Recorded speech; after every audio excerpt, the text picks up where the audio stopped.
5 years ago, Saints Row 4 began as an April Fool's joke. Now with the release of the Saints Row spin-off, Agents of Mayhem, let's look back at the game where the Hulk can be the president, you can fight aliens looking like the Predator, and you can try to save Santa. Hi, I'm Adrian with the Leaderboard, and we're here to talk about the series that started out as the Duke Nukem to GTA's Doom. So get ready to leap tall buildings in a single bound, and put your dubstep guns on loud. Let's do 107 facts about Saints Row 4. Let's get started. Saints Row 4 was originally announced by Volition as an April Fool's joke in 2012. It was then known as Enter the Dominatrix and was intended to be an expansion for Saints Row 3. Many of the proposed jokes featured on the announcement, like the ass-stretching anal probe, were included in the eventual game. It was actually Jason Rubin of THQ, which owned Volition, who first suggested to the dev team that they merge the Dominatrix and Saints Row 4. Volition have said that they combined Dominatrix and Saints Row 4 because Dominatrix wasn't working on its own, and it seemed like the elements could be developed into a better game. Saints Row 4 was therefore a much bigger game than originally intended. Volition's also been known for other games like Red Faction and Summoner, but the Saints Row series is by far their biggest hit. Saints Row 4 was officially announced by Volition in early May 2012. Developers promised to give Saints Row fans what they really wanted, mainly freaky superpowers. And this is probably an unpopular opinion, but I kind of preferred Saints Row 1 and 2 than Saints Row 3 and 4. Comment down below to tell me which game in the series you like best. However, in December 2012, THQ filed for bankruptcy. While Volition was a profitable producer, THQ had lost profits on the failed U-Draw game tablet. Volition found itself searching for new management. In 2013, they were purchased by Koch Media, a German media company, for $22.3 million.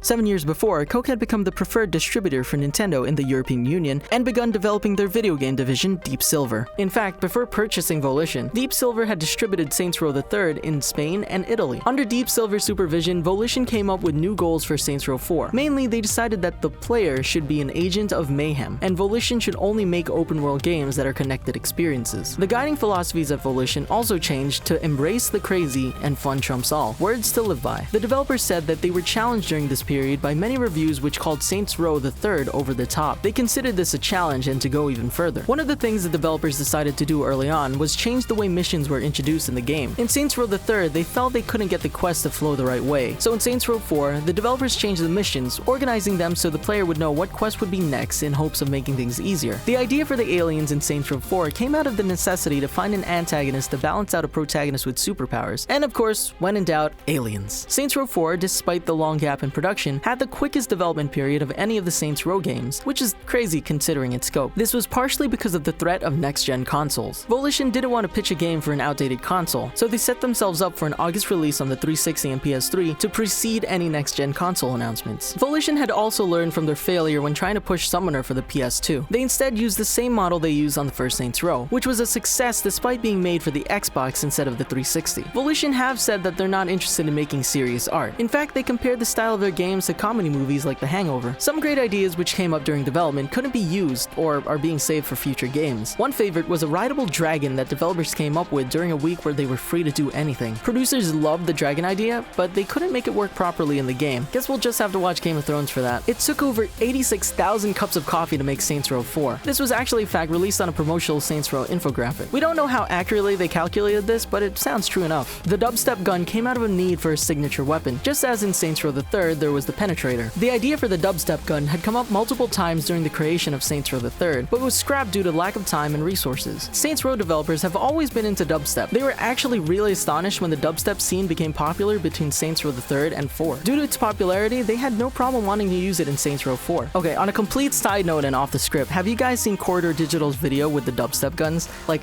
I thought that was what inspired Saints Row 4 developers to put the dubstep gun in it, because it was a really cool video. But as Saints Row fans know, the developers have always been hugely into music. In fact, the first Saints Row games were inspired by over-the-top hip-hop music videos. And while all the Saints Row games have an obsession with sing-alongs, Saints Row 4 upped the ante by adding dance into the mix. Originally, the game was going to end with a Bollywood dance number, but due to the reduction of scope, it was transformed into a Soul Train line. Customization, like in previous Saints Rows, was key to creating Saints Row 4. Many Volition developers see customization as what sets Saints Row apart from GTA. The story isn't defined by a certain kind of character. You can wear your hot dog suit and be in a serious cutscene, and it still works. The team spent extensive development time on open world, side missions, and collectibles as opposed to main missions. Again, this was all about trying to customize a player's journey through the world. Despite all this customization, it was decided that character creation would be left until after the first mission so that players could jump right into the action, because who wants to wait for a haircut before they start fighting things? One of the hardest challenges for developers was working with superpowers. Telekinesis, for example, required an all-new physics system to make sure they could pick up and knock over other things correctly. Developers also had to regulate many of the crazier new weapons. With the gravity gun, for example, they had to be careful that the player wasn't using the gun on too many things at once, because that would affect the frame rate in the game. During marketing, developers of Saints Row 4 decided not to invite porn star Tara Patrick, or any porn star for that matter, back to continue the scientist marketing ploy that they used in previous games. This was part of a conscious effort to try to be more inclusive of female players in the gaming market. Some reviewers also noted that Saints Row 4 is more feminist than Grand Theft Auto because of its customization features. If you play as a woman, the NPCs treat you the same as if you were a male protagonist, which doesn't exactly change the whole pimp, prostitute, and stripper patriarchy of the game, but it's a start. Saints Row 4, like previous entries, also had the ability to customize your character's voice, but the developers wanted to do something even more unique, so they included the option for Nolan North. For those of you who don't know, Nolan North is a famous video game voice actor, and of course, he voiced himself. Saints Row 4 has a diverse vocabulary, including using 10 different words for crotch. This was also on that infographic Saints Row released for the game. As we know, Saints Row 4 also contains a huge array of weaponry, including the black hole launcher, the abduction gun, and a fan favorite, the inflato ray. As mentioned, the developers are very into music, so obviously the game has an intense classical radio station, Classic 104, which includes such hits as Gustav Holst's The Planet First Movement Mars, Modest Mussorgsky, A Night on Bear Mountain, and Johann Sebastian Bach's Toccata on Fugue in D minor. Mad Decent have their own radio station in the game. You might know Mad Decent as Diplo's record label, and it's hosted by Riff Raff, because who else? The game also includes about 80 minutes of original music by Malcolm Kirby Jr., who soundtracked Saints Row III, but you might also know him for creating the soundtrack to Exhibit's Pimp My Ride. Yo, we heard you like gaming, so we put 4 PS4s in the back of your trunk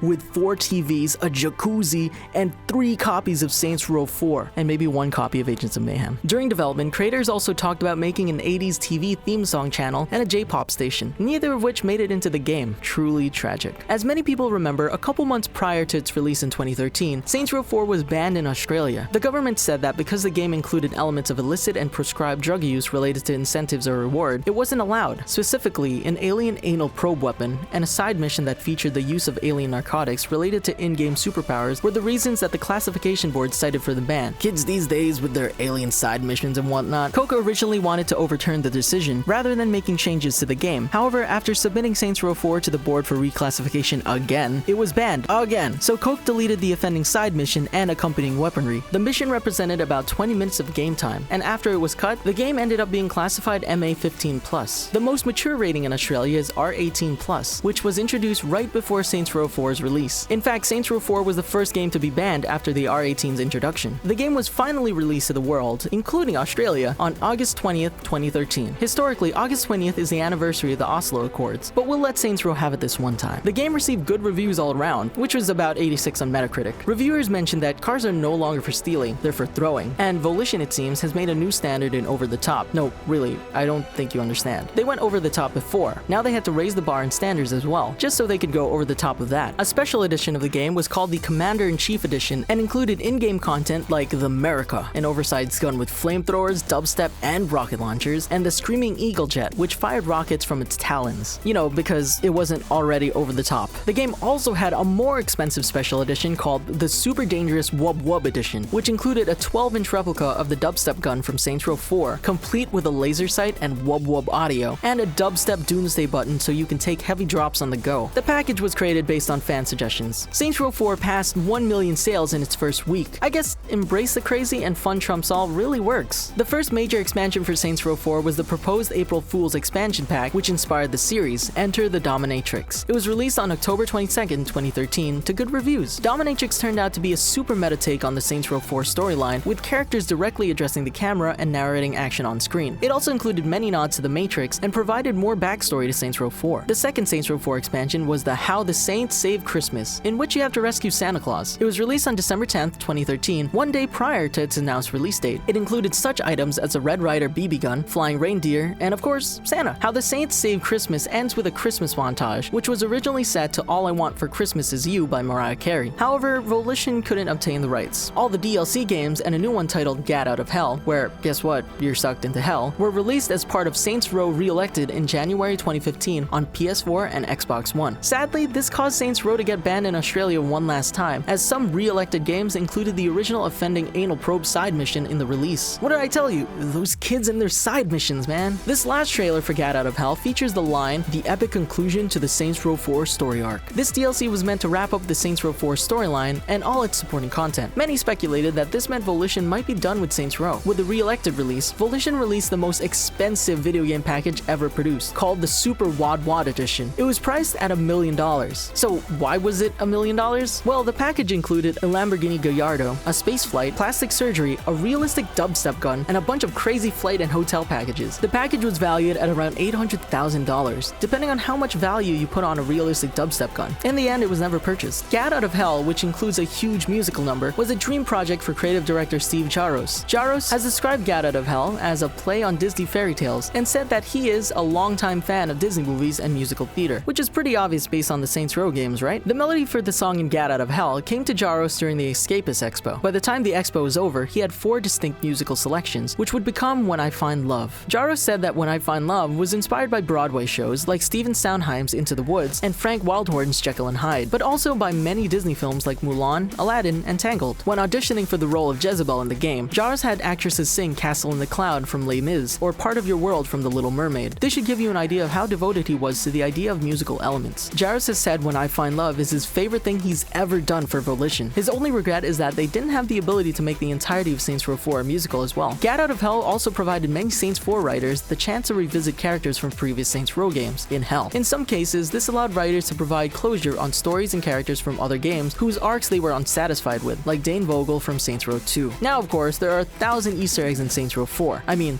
it's a game of parodies. But here are just a few. As everyone knows, Saints Row has an obsession with over-the-top dialogue. In a fan-favorite exchange, Romancing Kinsey leads directly to satisfaction when she simply says, "Let's f***." The game features many movie parodies, including an entire section based on John Carpenter's They Live, in which you meet and interact with both Keith David and Roddy Piper. Keith David even talks about the film. Jane Valderrama, an NPC, has been in every Saints Row game. She's voiced by Laurie Hendler. There's a Men in Black weapon reference in the basement of the Let's Pretend store in New Baranek. You can pick up a weapon called a Loud Locust, which acts just like a certain noisy cricket from the movies. The shooting gallery in the basement also features many developers of the game. You can find it by going down the stairs and finding it in a secret room. Keith David, early in the game, references playing Dead Island. This is another Deep Silver release. Also, after the final mission of the game, the command prompt appears and one of the commands reads crossover_dead_island_saints_row. Saints Row has an odd devotion to Jane Austen, who, spoiler alert, narrates the story. The bad guy, Zinyak, himself a literary fan, even reads from Austen's Pride and Prejudice on the Classics channel. The original idea was for Zinyak to have his own station, not part of Classics, where he would do readings and the monologues, but the music on the station was going to be show tunes. The developers thought it would be funny that this intergalactic warlord loved show tunes. Unfortunately, they weren't really able to get that style of music cleared for the game. The developers instead embraced the idea of Zinyak reading classical literature, like Shakespeare, and also obsessing about classical music. So that's how he ended up on Classics. There's a huge sequence from Armageddon in Saints Row 4. It includes word-for-word dialogue, complete with Aerosmith's I Don't Want to Miss a Thing. There's also, of course, a Tron level. Have you played it? Play it. If you haven't noticed, there are weapon skins for guns in the game that are from a variety of movies and TV shows, including Blade Runner, Firefly, Star Trek, Desperado, Star Wars, and Lethal Weapon 2. There are also West Wing parody scenes throughout the White House conversations with the president and his staff. One porta potty in the game is called the TARDIS, in the How the Saints Save Christmas, an obvious reference to the TARDIS from Doctor Who. The male voice, one of the main 3 voice options, often quotes Heisenberg, aka Walter White from Breaking Bad, by saying, "I am the one who knocks." There are so many Mass Effect parodies it's hard to count. One specifically hilarious reference happens when you're given a series of mundane color-coded options that always leads to a terrible outcome. Does that remind anybody of anything?